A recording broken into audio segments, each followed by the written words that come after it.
जाएंगे, भूखा प्यासा सब मरेंगे, बीमार आदमी है।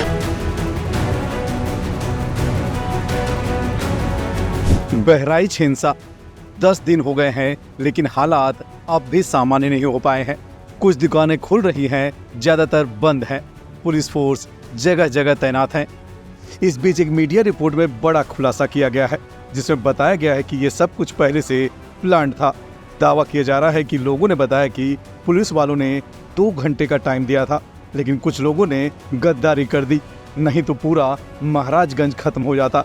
वहीं रिपोर्ट में यह भी दावा किया गया कि एक पुलिसकर्मी ने बताया कि यहाँ के विधायक का इतना रुतबा है कि उनके इजाजत के बिना एक पत्ता भी नहीं हिलता। अब इस रिपोर्ट पर विपक्ष ने फौरन घेर लिया।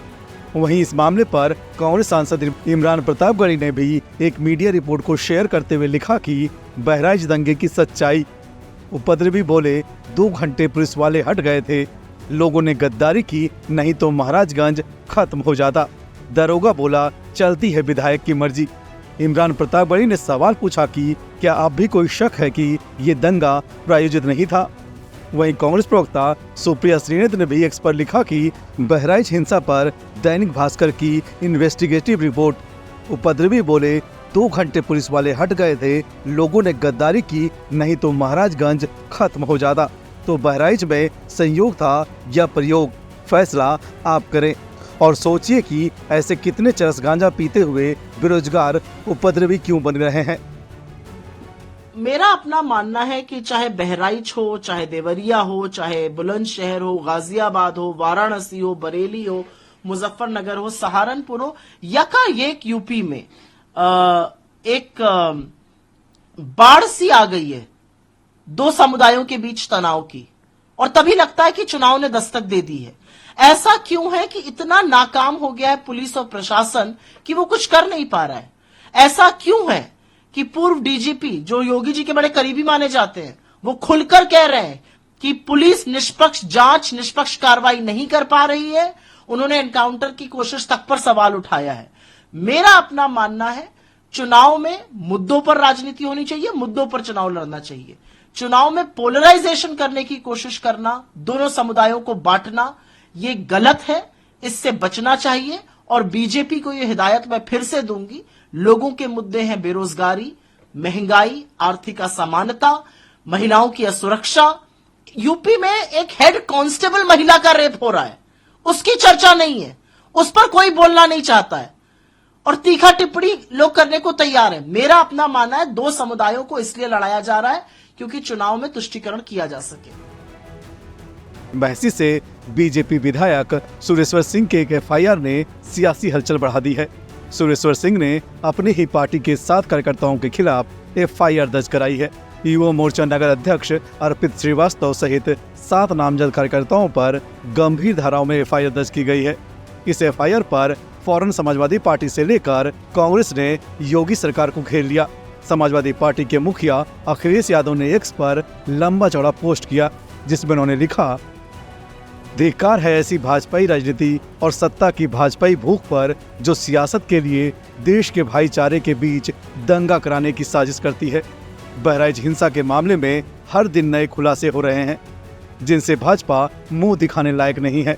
भाजपा के विधायक ही भाजपाइयों पर साजिश करने की एफआईआर कर रहे हैं और दंगाई छुपे कैमरे के सामने सच उगल रहे हैं।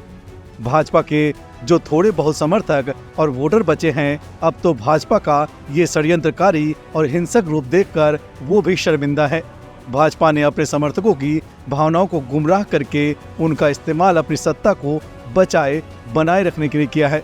सच तो ये है कि भाजपा अपने ही लोगों के खिलाफ षड्यंत्र कर रही है। भाजपा भाजपाइयों से दंगे कराकर उन्हें ही फंसा दे रही है। तभी तो भाजपा का विधायक भाजपाइयों के खिलाफ रिपोर्ट लिखवा रहा है। अब तो भाजपाई भी कहने लगे हैं, भाजपा किसी की सगी नहीं, यूपी कहे आज का नहीं चाहिए भाजपा। इस पोस्ट से पहले अखिलेश यादव ने प्रेस कॉन्फ्रेंस में भी कहा था कि बहराइच दंगा बीजेपी ने कराया। बहराइच जो कुछ हुआ है, मैं अपने पत्रकार साथियों का धन्यवाद देना चाहता हूं, और खासकर उन यूट्यूबर्स को, उन तमाम सोशल मीडिया के लोगों को जिन्होंने निष्पक्ष होकर के सच्चाई सामने लाने का काम किया। और सच्चाई ये है कि भारतीय जनता पार्टी ने जानबूझ करके दंगा कराया, क्योंकि उनको पता है कि चुनाव आ गया है, किसी भी सवाल का जवाब जनता में नहीं दे सकते हैं, इसीलिए राजनीतिक लाभ लेने के लिए जानबूझ करके भारतीय जनता पार्टी ने दंगा कराया है। और जीरो टॉलरेंस की अगर बात थी तो आखिरकार पर्याप्त पुलिस क्यों नहीं थी, पर्याप्त प्रशासन का इंतजाम क्यों नहीं था, और जो जानकारी में था प्रशासन को उसके बावजूद भी नहीं किया कुछ भी। मुझे उम्मीद है कि न्यायालय से न्याय मिलेगा। अखिलेश यादव के अलावा कांग्रेस प्रवक्ता सुरेंद्र राजपूत ने भी जोरदार हमला किया। क्या बहराइच का दंगा सुनियोजित था? क्या सत्ता पक्ष, भारतीय जनता पार्टी और सांप्रदायिक ताकतें पहले से ही दंगा कराना चाहती थी? आज सुरेश्वर सिंह ने जो आरोप लगाया है वो तो इसी ओर इंगित करता है।